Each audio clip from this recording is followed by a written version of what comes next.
Okay, at the second I'm working on a Cappy video, and it's taken me a whole long time to do it. And not because I don't have information, it's because I got way too much information. But there's a new Manson show out, and it's on, I don't know, some streaming network. Haven't seen it, but my friend Stoner has. So Stoner's coming here today, and when he shows up, we're going to talk about that video. Or actually, it's not even a video. I think it's a 3-part series. I think it's on Peacock. I'm not sure about any of it because I haven't seen any of it, and I don't have any of those streaming services. So we'll ask him when this plane flies over.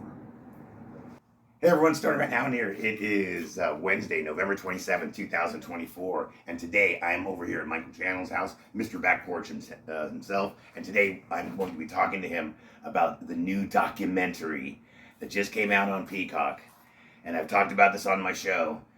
This is something that's based on John Michael Jones's tapes that he recorded with Manson over the years, and they took it and they made it into a little show, and then we've got the regular same characters that we normally have in every documentary, from George Stimson, to Catherine Sher, to Diane Lake, and all the regular usuals. And it's also airing on Peacock. It's just what? I thought we were talking about it together. Well, we are going to talk about it. I know he hasn't seen it, but he will eventually. But that's exactly what we're going to talk about. So stay tuned, and we're going to come back, and me and Mike are going to talk about the new documentary on Peacock called Making Manson. Okay, so today we're going to talk about the new documentary. And I thought there was like 5 new documentaries coming out. Honestly, I thought there was a documentary coming out by Allegra and Nicholas Schreck that comes out together. I could have swore I seen that someplace. I don't know. We'll talk to Stoner about that too. Most of you might think that I met Stoner on YouTube like you all did. No, I didn't meet Stoner on YouTube. I actually met him at Spawn Ranch. We'll get into that. We'll get into a lot of things. We'll get into mainly the new documentary. I want to know his feelings about it because they say now there's this kind of battle. We're battling now. It's going to be the final words against Making Manson. Who made the better video? I've already told Stoner what my opinion of what I think all 3 shows are about already. I basically told him the whole scenario. So we'll see if that turned out to be true. I don't have anything against anybody in these videos. I like them all. Sometimes they have things against me that they don't like, and that's fine. But I like to learn new stuff about Manson, so we'll see if we can learn something new today, maybe from the new documentary on Making Manson. There's Stoner now. Come on in here, Stoner. All right. Awesome. Dude, it's so awesome to be here, man. Fucking it's great. All right, and also Jackie's here, by the way, too. Yeah. She's sitting off to the side here. She came with Stoner today. Live studio audience. So, yeah, hey, there's a studio audience. So this is going to be great. This is actually the first time we've collaborated on a video, and this is something really cool because I've been wanting to do this. I've known Mike now for 13 years, and he's right. We did meet at Spawn Ranch. It's a long story. I'll make a video about that. But right now, I want to talk to him. You came with the guy. You came with the guy who you saved his life too, right? Oh, I came with Dave Finkelberg. You saved his life. Right? Yes, I did. Stoner saved somebody's life.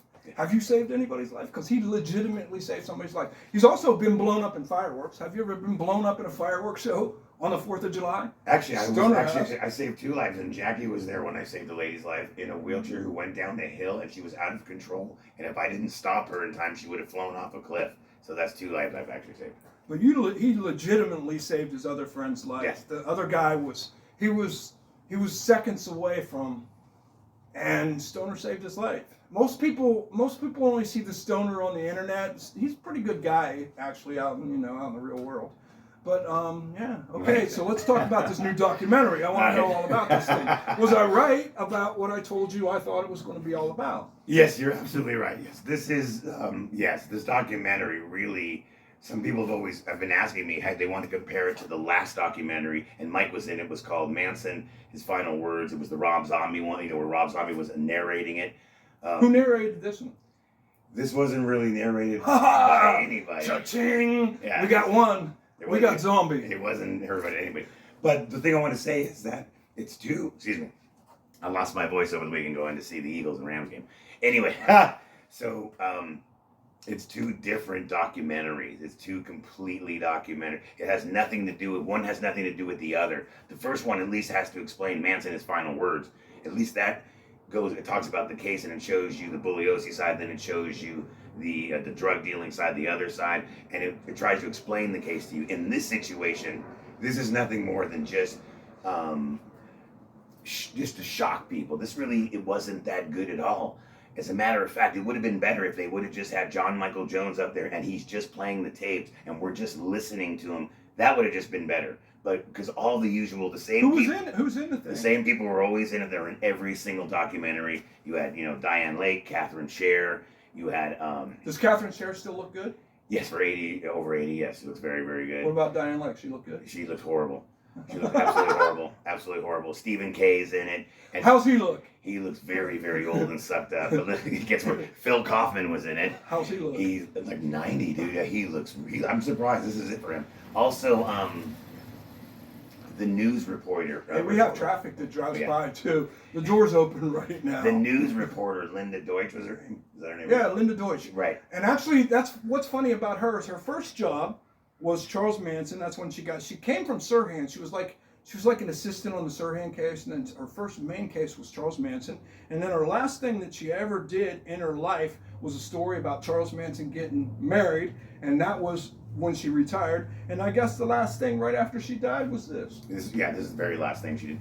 But I don't think she knew what she was in for, because as soon as she I don't think she knew she was going to die either. Right, as soon as she sits down, that one part where she says, if you're trying to help Manson or something like that, I want no part of this. She did. I don't think she realized. I'm not sure if the director was, forward about what exactly they were filming. Does the tapes come off like they're trying to help Manson? No, it's what they basically are doing is just playing the tapes for everybody else. George Simpson is in this as well. Now, the only person I thought that was in it who was rather interesting was Stephen Parent's brother. I've never seen that guy. So right, I've never seen him before. So he actually was a very interesting person. Now, and then everybody, first of all, you have to remember, it's been 55 years. Most of the people involved in this case are dead. So did John Michael cry? Teary up. I think, yeah, he teared up. I bet he was talking about some stuff there. He's a very emotional guy. Cry? But really, it wasn't about John. John was just looked at as like, you're just a Manson apologist, and you're kind of like a Manson, I don't know, advocate or fan or something like that, and you have these tapes. Hang on, there's a plane coming over. Okay, the plane's gone now, finally. And the documentary on Netflix, I think it's still on Netflix, and it's only about 15, the part we're in is only about 15 minutes, but I honestly, there's a part in that I just love. Stoner's standing there, and he's probably smoked like 35 joints over at the ranch. Huh. Remember that? It reminds me of Cheech and Chong, man. You're like just standing there smoking, and then all of a sudden the guy's talking, and you're like, what was that? After he said it. No, but there was a part where they wanted so much smoke, they were actually filming around me saying, we want more smoke, and I was taking so many hits, it was just getting ridiculous. So it was another thing, a part of filming there while we were there. Oh, so you were trying to make a smoky We were trying area? to make like a little smoky thing. And so you're standing there doing that, and he's talking, and he's asking you all kinds of questions. And then, I forgot what he asked me. You're like, what was that? It almost reminded me of that scene in Cheech and Chong where the guy comes up and he goes, hey man, let me see your license. He's like, ain't they on the bumper, man? It reminds me of Cheech and Chong so much. That was a classic. Yeah, check that out. That actually was a good part of it. It's like 15 minutes of fame right there. It's all right. I mean, I wouldn't sign up for Netflix to watch the thing or anything. When they came over to my house, and when they came over, I was pretty mad, and it comes across. But Stoner's parts are pretty good, and Scott Micheals is in it too. Yeah, Scott Micheals is in it. Yeah, and Susan is in it too. Yeah, there's some people. Yeah, that took the tour and everything. Couple people. It was actually Scott Micheals' project that he brought me into, and then I kind of bring Mike into. So really, if Scott Micheals he could have just never called me. The whole thing would have just been Scott Micheals. Honestly, it really would have. But I'm glad that he invited me. And Scott Micheals, you're great. I love all his videos. You subscribe to his channel. But that's how it started. It started through Scott Micheals, and next thing you know, we're on Netflix. But like Mike said, it was great. It's 15 minutes. I can only say you're on Netflix, and then there you go. That's pretty much it. A lot of people were like, oh, I know this and I know that. But they're like, hey, man, I was on Netflix. Was you on Netflix? Come on, man. And that's what we're doing now. There's documentary on Peacock. Yeah, it's not me. I could care less one way or another because everything I was in. it all sucked, really, honestly and truthfully. But the final words, I found it to be, it was a mix of like, it was probably by accident that it turned out so well. Because Buddy didn't know what the hell he was doing. You're right. He had no idea what he was doing. It was influenced by other people getting in his head saying, you know what, man, Manson he really wasn't what you're trying to say here. So I don't think it was Buddy that made this fantastic film. It just turned out to be, wow, that turned out pretty good. All the people that you got, all the things, the way you put them together, all the conversations where Manson sounds young, all those conversations are between me and Manson. And the way he cut them and the way he put them, they all sound really, it sounds really good. Right. And it turned out really good. And people were like, it wasn't me saying, because I don't want to say that about anything, and I'm in, because again, the haunted history, it was, I'm in a haunted history with the guy over there on Cielo Drive, what's that dude's name? Bo Emerson? No, the guy that owns the house. Oh, oh, what's his name? David Omen. David Omen, yeah, the haunted. Yeah, Man, that show sucks. It sucks so bad. Oh. Because ever look at, again, like this documentary, Right. when they come to you, they're like, hey man, what have you ever ran into that was haunted about Charles Manson? And I showed them this picture. After Barker Ranch burned down, Manson's face was burned in the wall behind the toilet. Seriously, it looked like, you know how they make toast? It looks like, man, it looked like that. And I showed them, and then they're like, wow, that looks really good. And then I showed them another picture that was like a superimposed picture of me in front of the fire, and I was talking about how, yeah, it feels like, you know, shit's following you out there when you're there. And one time me and Josh were in the tent, and I swear to God, somebody walked around the tent. And it scared the living hell out of me. My heart was pounding. I didn't want to move. I didn't want to say anything. I didn't want to do anything. I didn't want to say, hey, Josh, did you hear that? Next day, I said, hey, Josh, did you hear that? And he's like, yeah, I didn't know you heard it. Oh, God. And we think it was a mule maybe walking around, yeah. but it sounded like a guy. Oh, my God, it was so scary. So when you get out there, you can get scared spending the night. And so I was telling them things like that, and then it comes across as like, oh, there was a ghost following him in the picture, and I was like, oh, man, that makes me look horrible now. Why did you even say that? So they're the ones that put the television show together. Right. You have no control over that. And they always want something dramatic. You know, the first question that every one of the people's asked me is, you know anybody else that Manson killed? And I know, Manson's told me, he's told Marlon, he's told a lot of people. Marlon wrote a book about it, that Manson killed a couple people in Acapulco. Okay, how come if Manson wants to cop to that, he don't want to cop to Shorty too? He never says Shorty, because here's what Manson told me. He goes, you know, when I first started going into court, you seen me, he goes, I was wearing a suit. He goes, I was trying to get an attorney. I was trying to follow the rules of the system. And he goes, the system was just screwing me. All they were doing was mocking me. He goes, I decided right there, I'm going to turn it right back around on him. So everything that he thought was happening to him, he would just mock the system. So he would feed people on what they actually wanted to hear. So when Geraldo came, he gave Geraldo probably one of the best shows that Geraldo ever had on television. Yeah. You know, when the guy from Nightline came, he gave him one of the best shows. And when these things aired on television, and only you could watch television, there was no internet then, these things were hitting high numbers, man. Manson was really, really popular. And he knew that. And he comes out, a lot of the things that Manson said, like this was a movie, his whole life was a movie. Half the things he says are for that dramatic effect. He's like, what do you want from me? I'll give it to you. Just tell me what you want. That's why he told Marlon, I killed people in Acapulco, because Marlon wanted a book. And I'm not saying Manson did or didn't kill anybody in Acapulco. I don't know. Right. You'd have to prove that otherwise, besides Manson saying. That's another thing about these documentaries, too. As soon as Manson says it, they believe him. They did the same thing with Henry Lee Lucas. They did the same thing with Henry Lee Lucas's buddy, I can't remember, Otis Toole. Otis Toole, you know what he was doing? He started copping all kinds of murders all across the country. You know why? Because they was taking him around back in a police car, giving him hot coffee, giving him donuts, giving him cigarettes. They were walking around on the spots where people were killed at, and he was taking a claim for him because it got him out of jail, it made him more famous, made him more popular. So in a way, Manson did sort of the same thing, you know? Wow, that's so yeah. Look at got another plane. Yeah, yeah. So before the plane. I think it was a plane. Was it a plane? It was a big ass plane. Okay. Yeah, we're talking about Otis Toole. We were talking about Otis Toole. So if you don't know anything, he was the guy that killed John, or supposedly killed John Walsh's kid. Right. And if you don't know the story, look him up. Yeah, he started just making a bunch of stuff up just because the cops were giving him stuff for it. You know, and fame, man, when you're famous, it's like, you know how it feels to be on Netflix. When you're how many times did you watch it?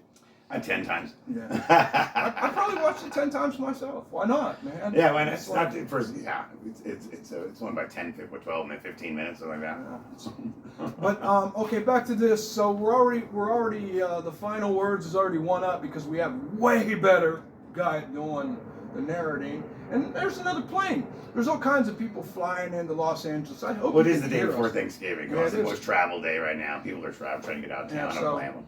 there's a lot of people coming in here, like a cemetery. There's a bunch of people dying to get in here. Okay, back to this documentary about what is it? It's called Making Manson. Yes. What actually should give it the name Making Manson? I don't know. I don't know if it's Making Manson, but it should be called more like Listening to Manson, or Tapes of Manson, or the Lost Tapes of Manson, or something like that. They weren't lost. Well, so that's it kind should of be called some Making Manson. Why did they pick that name? I have no idea. That's just They should have called it Making John Michael Jones. You know what's funny about John Michael Jones? Only serial killers have 3 names. Henry Lee Lucas. All right. It's like, that's just strange. No, but this documentary is nothing like Final Words. Actually, you can't compare the two because it's 2 different things. This is So not. what were they trying? What point was John Michael trying to get across in the video that Manson didn't do it? He's innocent. What was the whole point? It seemed like that, though. It seemed like he was not innocent of the crimes, but just not the person that people thought he was, and they just wanted to hear his voice. And Manson, besides saying that he killed somebody in Mexico or something like that, was the same thing he said to Mike. And Marlon. Right. And probably countless other people. Right. The only thing I thought that was kind of cool is when you read something in a book about Manson going to the Avalon Ballroom and taking LSD and seeing the Grateful Dead, and then listening to that and hearing Manson talk about that, and at least you can know, hey, that one story is true. Well, obviously Manson. There you go. Now you're doing the same thing that Well, they no, do. Because Manson said it. Yes, it's true. Well, he could say he killed 25 people and everybody believed him. But all he's saying is, I'm taking some acid to go see the Grateful Dead. That doesn't seem so far fetched. That seems like one of the things that he wouldn't lie about. Hey man, I'm just going to a concert. I've been to many concerts. I'm sure we all been to a concert. How many people have made it up that they've been to a concert? I bet you a lot. No. I bet you a lot. Oh, come on, everyone's man. been to a concert. I know people that said, I've been to a concert, and you know that they never went. You know people wear shirts that never been to the concert. Or they wear shirts, but they don't like Like the Aerosmith. Wow, when did you see them? But this documentary isn't about that. It's just about John's collections of tapes and Peacock using him to take the tapes and to play them for other people and to watch their expressions as they're playing these tapes. So really, like I said before, this would be better if it was just John playing the tapes and we just get to hear the tapes. You know what's and it was funny cool to me? because the tapes were actually good to hear Manson's voice and hear what he was saying. That part actually was fine. I mean, I've heard these tapes. Mike has them. I've heard them. We've all heard them. So that was nothing. Well, I didn't watch it. I don't have it. Well, no, but you've heard him on tape. People Oh, have okay, tape. Yeah. You know what's So funny it's to the same me? thing. You know what's funny to me? Peacock, I looked it up. Peacock has 92,000 subscribers. Scott Micheals has more than that. So nobody's going to see this thing. Well, unless they put it on YouTube. Right. And the problem with that is the streaming services, they get things that have Manson's name on them so they can keep them on their streaming service so people will sign up. So when it goes on YouTube, they'll get a copyright strike and you'll never be able to put it on YouTube. Right. I didn't think Final Words was ever going to be on YouTube, to tell you the truth. But they sort of lose control after a while. But this is owned by Peacock. Right. So it ain't going nowhere. So it just seems more like... Yeah, but you got to get Peacock to ever watch it. Right, you got to get Peacock to watch it. And it's just 3 episodes, and that's all it is. It's just 3 short episodes. And it's got the same people in it. You got to remember, a lot of people have died. So you used to have the same exact people. They're in the Greg Jacobson and Stephen Kay and Phil Kaufman and Catherine Scher and Diane Lake. And then you have somebody named Alan Rose who comes out of nowhere and claims to be a family member, but no one's never heard of him. You know what? Alan Rose is in, because I've collected a lot of things. And he is in some publications. I don't know if they're Playboy magazines or I don't know. I have to look it up because I didn't see the thing. But again, another damn helicopter. Okay, let it go. Alan, I'll look his name up, but I bet you somebody who watches the Back Porch knows who Alan Rose is. There's some smart people out there, man. And I've actually heard that guy's name before. I don't know if he's a... But you know what? Phil Kaufman, and another one. And Phil Kaufman, he was a family member in some of the magazines, too. They called him a family... Dennis Wilson, they called him a family member one time. So... You know, again, we were in that conversation. They use that word so They loosely. called Chuck Lovett and Ginny Gentry family members. Right, But really, not. were they? No, they're just Johnny-come-latelys. But if you're in Life magazine with Right. the Manson family, are you now a Manson Under the family? rock and everything. Right, exactly. It legitimizes things. They're just Stoner's in a picture with Sandra Good. Is he Manson family? He is, actually. He would jump right. Man, he would beat it. That's not true. Yeah. Getting back to the documentary. Anyway, listen, so the tapes aren't the problem. Hearing Manson's voice and hearing what he says is actually, that's probably the coolest part of the whole thing. Now, what they're Does doing... he sound like he's young or old? He sounds pretty good, and he actually sounds pretty good, pretty fresh. The tapes sound very clean, I will admit. With the HD, whatever they did to him, they made him sound very crisp. It's not like grubbly or anything like that, or nothing like that. So that part I was very impressed with. So the tapes are good. You know, just like Mike has tape, everybody has tapes. Not everybody, but certain Do they people have still tapes. put captions so you can read? Yeah, so you can read it, makes it easier. But what they're doing is they're putting John on one side, like you're defending Manson, and now here on the other side you have, you know, George Michael. You have George Stimson. That's funny. You have George Stimson, Diane Lake, and everybody else. The same people. George Michael died on Christmas. I think so. Something like, I don't know. I think he did. But they have the same people that are in this. Now, here's the sad part. When you see the same people in here, they have a look on their face.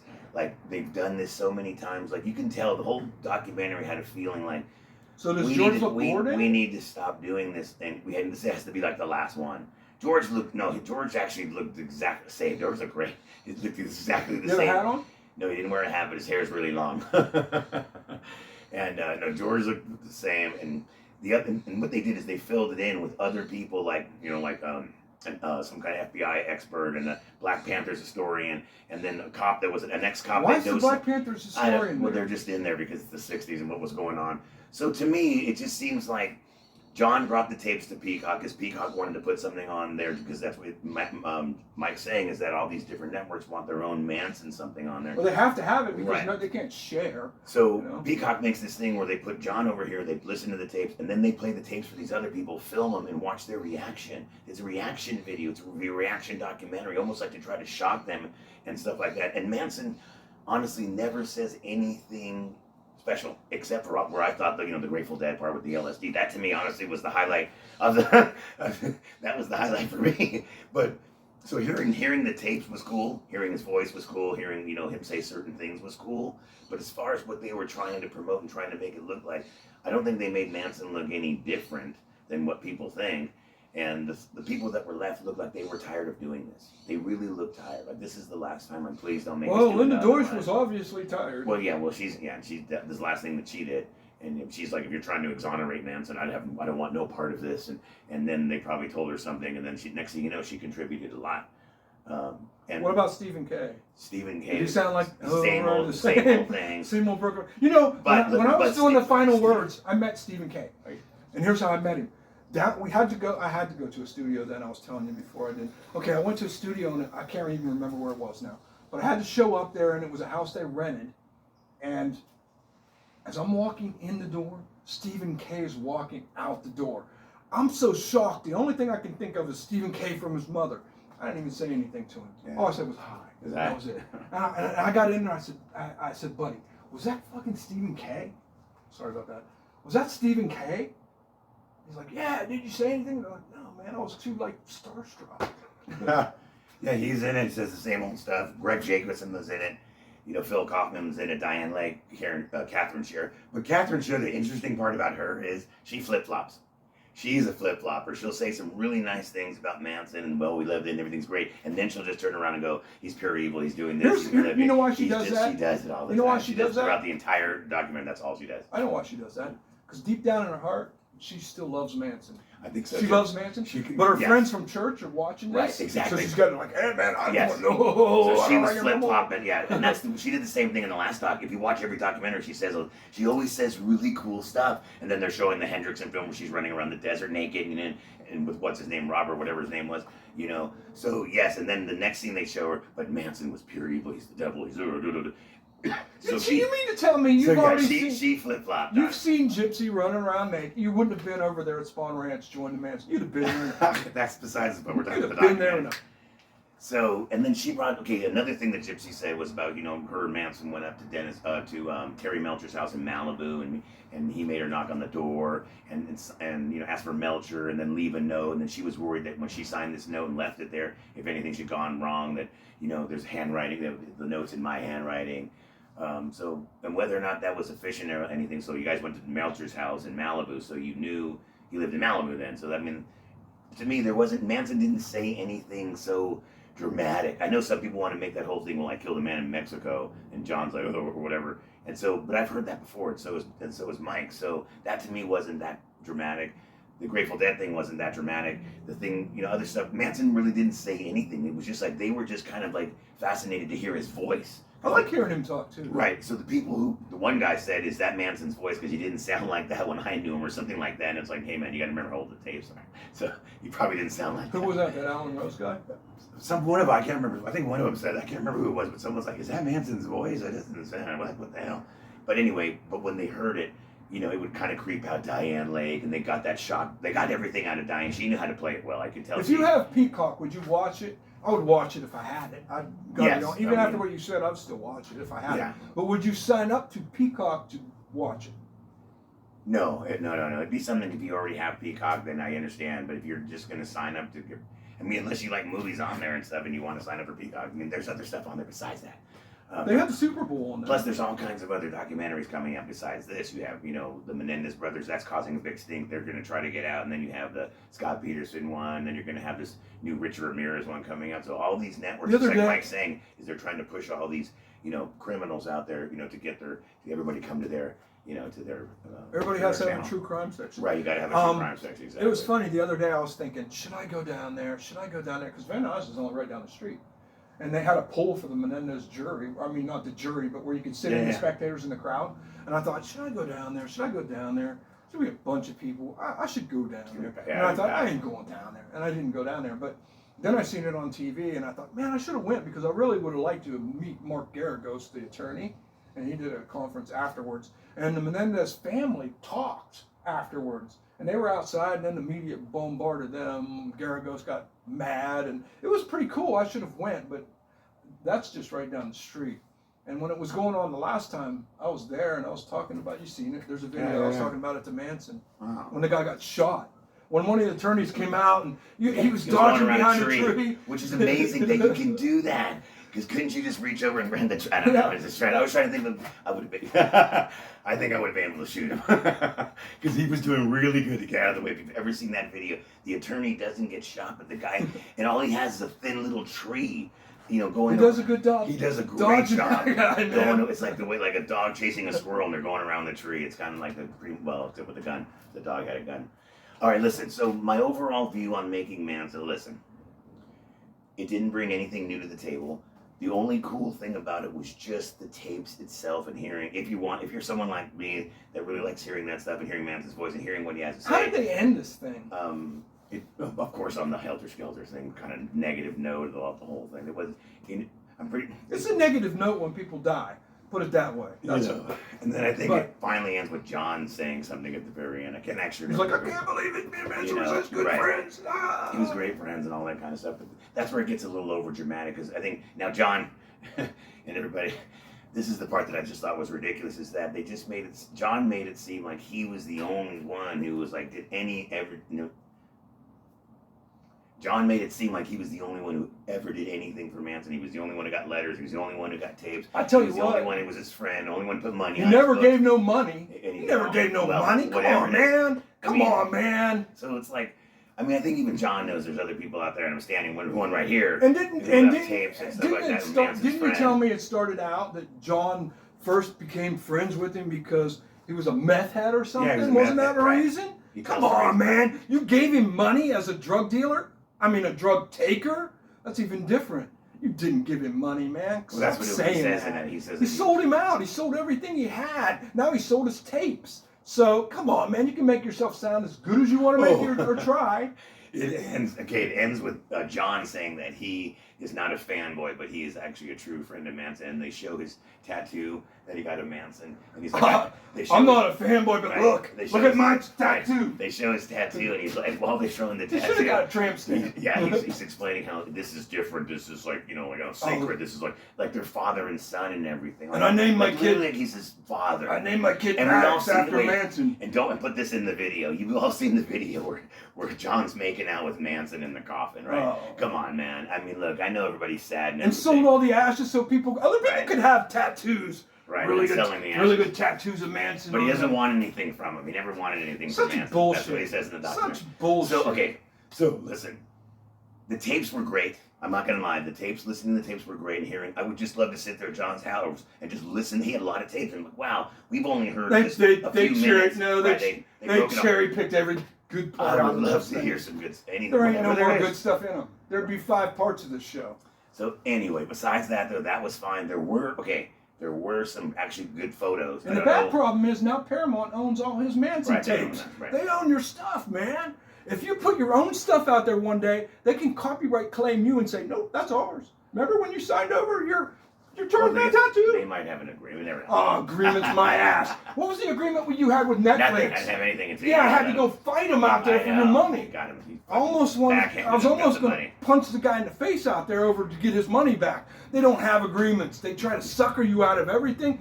They probably got all these people for free. I bet you they got that one dude at the Manson Archives for free.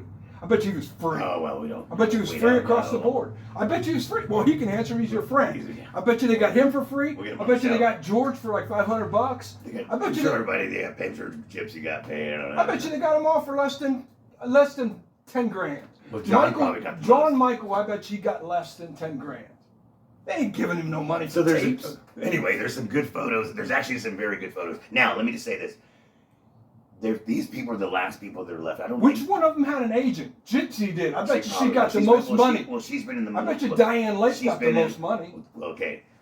Actually, I think if I had to pick one, Gypsy or Diane Lake got the most money out of this. Right, because they both do a lot of stuff. Gypsy's been in every single documentary, though. Think about that. Diane Lake hasn't been in every single one. Well, she didn't do shit. Lyndon Joyce might have got some money out of this too. Oh, I think they had. They all have. She was pissed off. No. They all have. As pissed off as she was, yeah, she definitely got money. No, she was pissed off. So, but also there was Stephen Parent's brother. Now he was the most intriguing one, in my opinion, because I'd never seen him before, never heard from him. So his thoughts and opinion on this were actually really good. I actually thought that if everybody they talked to, everybody just said the same old thing that they normally say in every documentary, except for Stephen Parent's brother. I didn't even know Stephen Parent had a brother.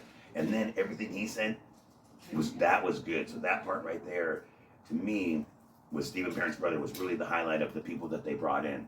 And then the tapes were great, and that's about it. Everything else, nothing new. There was nothing new. This you can't compare this to Manson, his final words. It's two completely different documentaries. One's about the case and trying to tell you Helter Skelter ain't real, and this is just John trying to tell everybody Manson wasn't a bad guy, and Peacock using John and taking the tapes and cutting them up and then trying to shock and these old people that are left, because there's only like 5 of them left, and who knows if they're gonna be here for the next documentary. And so they're trying to shock them with hearing the voices, and they're all getting emotional because they're hearing Manson. They're like, and that's really all it is. And then, like I said, he talked about the Grateful Dead. He didn't talk about New Mexico, and then some other stuff. That's the only 2 things you can really think of. And it's like, exactly, because everything else he said the same things I think he said to you on some of the tapes I've heard you have. So, I mean, and he just says a lot of stuff to people. And I know for a fact that everyone I've known besides Mike and George, who have talked to Manson, have all said the same thing. Manson tells you what you want to hear. And it sounds like when he's talking to John, he's just telling John. Even Gypsy says it. When they play, and he's like, I can see why this guy, is getting into, he's just doing the same old stuff. Manson's doing the same old stuff, the same old thing. So, not that Manson wasn't lying all the time, but you definitely have to take what he says with a grain of salt and everything. So, sometimes. But I still believe the Grateful Dead story. Sometimes I think I love the Grateful Dead. What happens with some of these Manson people is, okay, they're in the Manson community, like you mentioned, all these the Georges and the Shreks, and all those people are in one certain community, And there's a Well, they're the ones writing the book. there's a hierarchy in that community. People will look at them like, oh, he knows a lot, he knows a lot, and he knows a lot. And they get blinded to that community of people, and they're like, yeah, in this hierarchy community, John Micheal, he's up there, he knows Manson, so they get blinded to that, and then they go out to the whole national public with it, and they're like, yeah, Manson was great. And everybody in the public's like, what are you talking about? We're not part of your community, you're an idiot, you know? I eat meat. So you get blinded by that sort of thing too, by people, you know everything in this, and then you get out there on that, and you're getting tested. You know what happened to me? You weren't there. I wish you were there because you would have filmed it. Nobody did film it. It was the second night of that thing down in L.A. You know the first night? You filmed the first night when I was talking, right? Right. Okay, the second night, he comes up to me again. Danny comes up and says, hey man, can you talk again tonight? And I'm like, okay, sure. It wasn't in the thing, but I'll do it, whatever. So I'm standing there waiting to talk.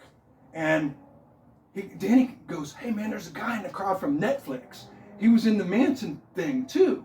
I'm like, really? That's cool. And he goes, he wants to talk to you. Can he talk to you? And I'm like, okay, sure, man. He was in the Manson thing, whatever, sure.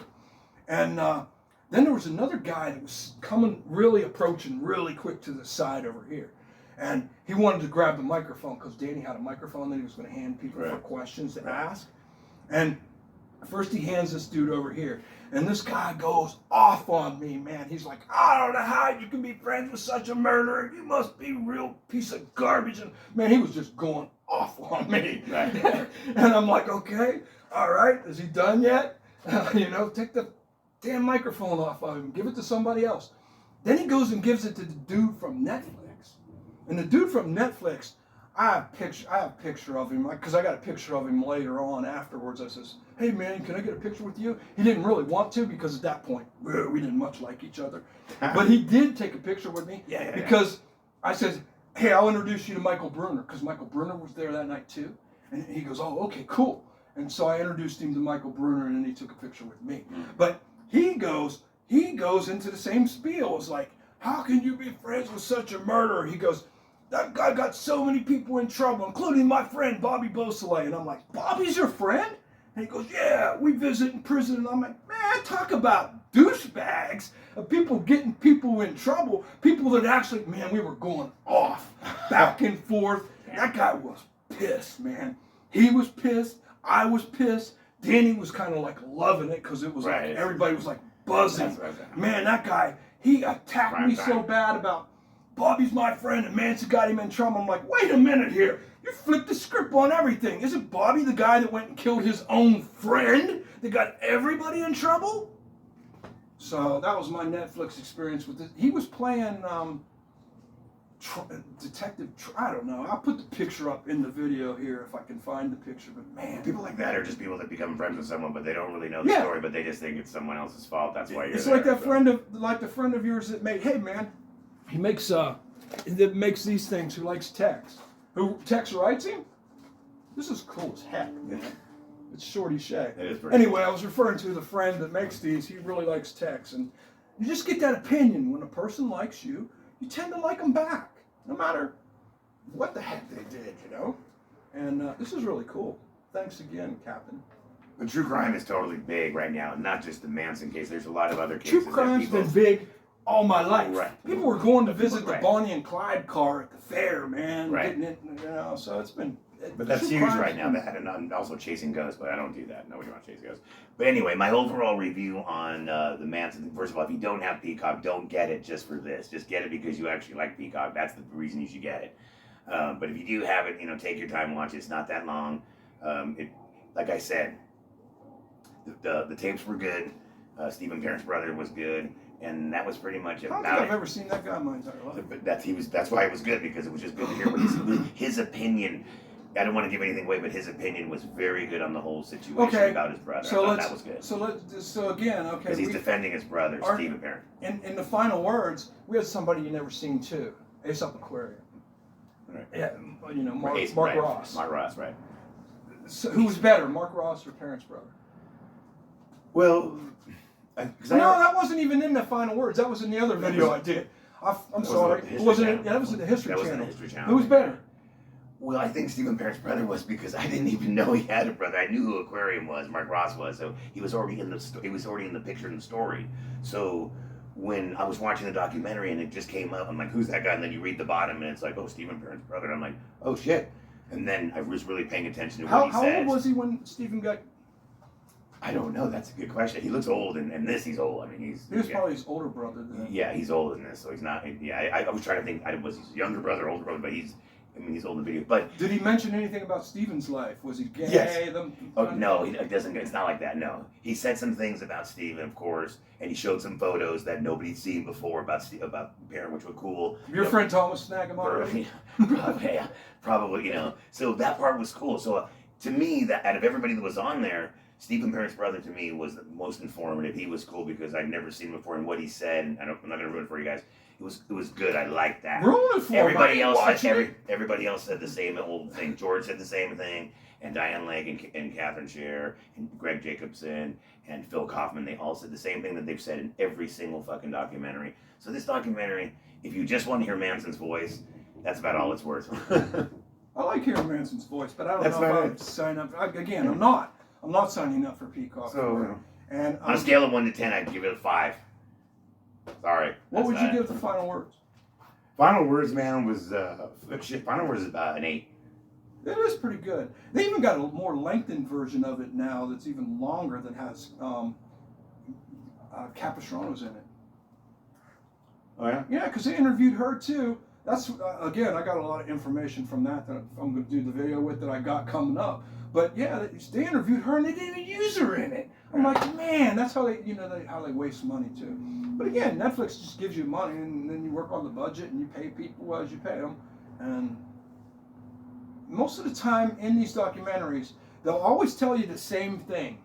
They'll tell you the same exact thing. And Scott Micheals can attest to this. You can attest. We ain't got a lot of money to spend here, but we'd really like to have you in it. Right. Always. Well, because they always it's say Netflix that. or something. Because the less money they spend on you, the more money they TV. spend on themselves. Right. So yeah, don't listen to their crap when they don't tell you they ain't got money to spend either. And don't listen to John Michael when he says, oh yeah, I wrote a contract where I really got all that. Because if he didn't have an agent, he didn't get any of that. They got him because they are the professionals at this, not him. I learned it the hard way, man. I've been to this like 8 times. The first time, I had it really good. I got paid thousands. And that was because JD was in it, because JD was taking care of me. But in the other ones, man, they just want to rip you off. That's all they want to do. It's like, oh man, we just really don't have any money, but we want to make a great show. Well, you better get some money then. That's what I tell them next time. And again, I told you, I've suckered a lot of people into where they say, you got to come down to the studio. I did that once. Sit down there all day long. Screw that. You come to my house. So like 3 of the documentaries, they were here at the house because of the fact that like you learn as you go. They tell you a bunch of lies, and it's too late after the fact. If they would have left and wouldn't have gave you your money, what can you do about it now? Right. Cry about it. That's it. Make a video about it and tell them how they're a bunch of thieves. Well, they aren't, because I went out and attacked the guy out here. Stoner came up in my, if you don't, they probably don't know what I'm talking about, but it was during that Netflix thing. Stoner, I kept asking Stoner from the very beginning, how much are they going to pay you? He's like, oh, they're going to pay me. Don't worry about it. They're going to pay me. Isn't that what you said? Yes. Oh, they're going to pay me. Don't worry about it. That's what I thought, at least. And then Stoner put in like 5 days worth of work with these assholes. They've been going everywhere with them. And then it comes time to, here's how I got paid. Stoner's like, they want to know how much money you want. And I told him I wanted $500. They're going to be here for 30 minutes and then they're leaving. Remember that? Yes. And I told them to bring it in cash in an envelope. Remember that? Yes. And they came with cash in an envelope. And Tracy came too. Remember I told Tracy, start counting right now. Clicking now. And that's when they started talking. And after that, then you'll hear me in the video say, no, I like you guys. You aren't a bunch of assholes who I already told you to leave. Because the 30 minutes was up. And their time was finished. And they knew that I was in a bad mood. And they were going to have to leave. And then they did leave. And then Stoner comes back up and he has this look on his face of like, I don't like the look. It's just sad. And he goes, man, they're not paying me.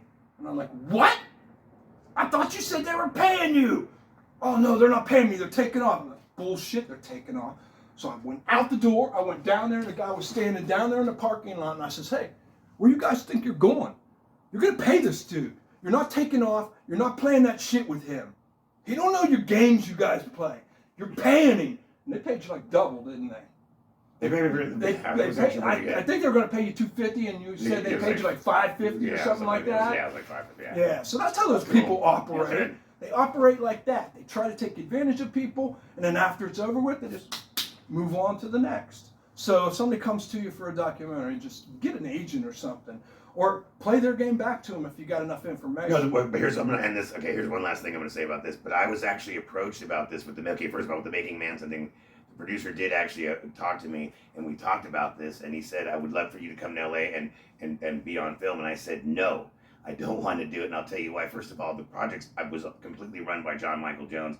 And if you were to ask him if I could be in it or I'm going to be in it, I'm telling you, he's going to be totally against it. Plus, that's the thing. Right. I'm like, plus your project. He has no say. Right. I don't really believe in your project. So I'm like, I just said no. But I did talk to the producers about this, and I guaranteed them, I said, ask anybody in your project who I am, they will not want me on this project. I don't want to do it anyway. That's your thinking. And it was no, but I'm telling you. And sure enough, I never got a phone call back after that. If you want to talk about Manson, I don't want to be have Stoner on your show. He loves talking about Manson. He knows he's met Clem. He's going to give me his autograph, right? Yeah, Clem. He's met Clem. He's met Sandra Good.